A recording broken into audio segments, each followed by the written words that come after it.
And certainly I'm not eliminating robotics and automation. Absolutely crucial part of it. And more and more this is becoming.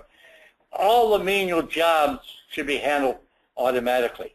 The strain of picking and setting and moving should all handle automatically. So truly that has to be part of not just your production processes, but your business processes also. Upgrading the process is the next activity that we're looking at. And here we're saying, how can we upgrade our processes to move forward? And here, things like the 5 S's become a very important part of it. We sort, streamline, clean up. That whole standardization 5S technology that we're using works out very, very well in it. We're also talking about upgrading. Do we have the right communication system? Do we have the correct layout? Do we have to rearrange the departments? Are we overstocked in our rooms? Are our chairs the right kind of chairs for the people themselves? Always amazed at how they say one chair should fit everybody. You have to modify to meet the needs of the individual. Use the whiteboards in the conference room.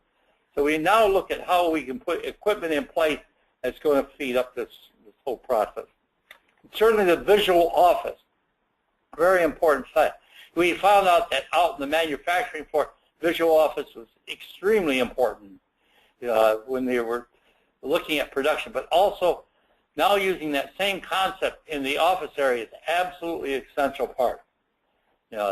Minute by minute upgrading so we know what's happening throughout the office is a very important issue in moving things forward. If you look at organizational structure, we're going to be also considering at this point in time, should we be combining departments together? Should we be moving them apart? The basic thought pattern for a long time that small was beautiful, but today we find out that big is less expensive. And truly now we're seeing that we were splitting up, and now we're seeing that come back together again. So that we're making use of the size of an organization. You're seeing more and more organizations be combining together. Here's a good example for Dun & Bradstreet, whereby actually retooling their accounts payable, which include merging of the processes and travel and entertainment and expense reporting together. It resulted in a cost reduction of 75% of headcount reduction, 65%.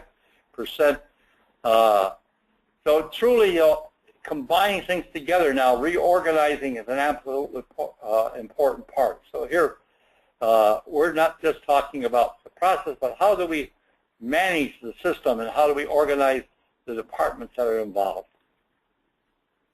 Risk management. Now, what we really need to do is step back and say, did we build more risk into this process? Can I live with those risks that are available to me? And truly I cannot. I've got to be sure that the risks I have are reasonable risks. And as we streamline our processes, we should take a little chances. You need to have some risk in your future state proposal, but you don't want to risk things that are going to really hurt your business too bad. So you've got to have enough checks and balances and mitigation program that will offset the risk that's there in case they occur. We need to identify the risks, and we need to figure out their probability of occurrence. And sometimes it's often better to live with a risk. You don't have to kill everything. You don't have to eliminate all risk. There's risk that's worthwhile taking a chance on. Standardization. We cannot improve unless we standardize. If we have standardization, does not stop creativity. It helps it because everybody benefits from it. So standardization, people continuously fight it because they say it kills my creativity, but it doesn't. Let's do it the best way and let everybody benefit.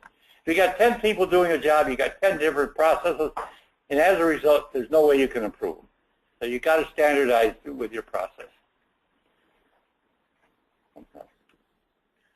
Here's a good example of it. Again, many of my examples are from IBM, and I spent 40 years with IBM, so that's why they come but here by standardizing their a single process, which was their travel reimbursement, the benefits to IBM ended up in $30 million annual savings a year just by standardizing the way they handled their expense accounts.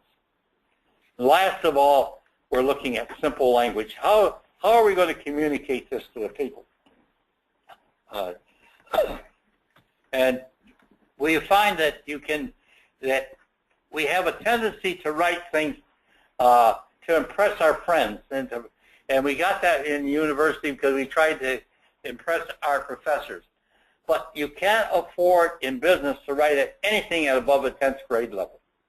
We found out that if you write at the 10th grade level, a college graduate can read it in 30% less time and have a 42% better retention than though you write it at the college level.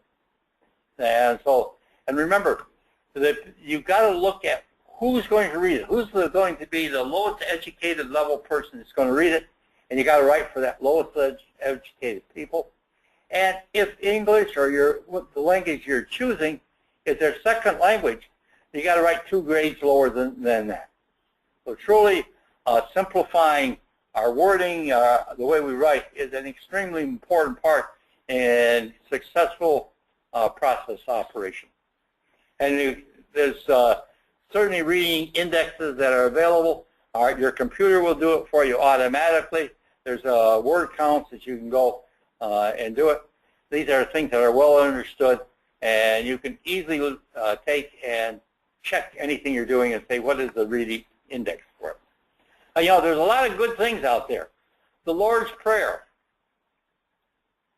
54 words. The 10 Commandments, 71 words.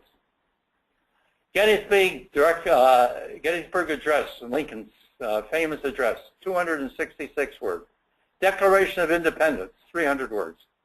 U.S. Government Contract Management System Evaluation Program, 38,000 words. Which one of those, there's 5 documents there. Which one do you think is the most easiest to read and understand and most useful? I hope it's not the last one. Let's move on. Truly, you know, that here's another example from NASA where they were able to take a procedure and reduce it down to 19 pages. A similar procedure was running over 100 pages. So truly simplifying and moving forward, absolutely essential.